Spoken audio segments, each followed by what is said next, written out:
Let's practice connected speech in English. Come in. Come in. Look out. Look out. See you. See ya. I'm in. I'm in. Get it. Get it. ইংরেজিতে native স্পিকাররা যখন কথা বলে তখন কিন্তু তাদের এই connected স্পিচের যে ফিচারগুলো আছে তাদের মধ্যে একটাই হলো যে বিভিন্ন ওয়ার্ড একটা বা আরেকটা ওয়ার্ড একটা আরেকটার সাথে একটু মিশে যাওয়া।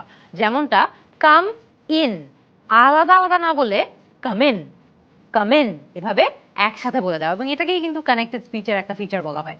আপনারাও যদি আপনাদের স্পিচ অ্যাডভান্স করতে চান, দিনকে দিন ফ্লুয়েন্সি বাড়াতে চান, তাহলে কিন্তু এভাবে কানেক্টেড স্পিচ প্র্যাকটিস করতে হবে। কানেক্টেড স্পিচ নিয়ে আপনারা যদি আরও ডিটেলসে জানতে চান, আমার কাছে একটা পিডিএফ আছে, কমেন্ট করুন পিডিএফ এবং সেই পিডিএফটা আপনাদেরকে ইনবক্স করে দিচ্ছি।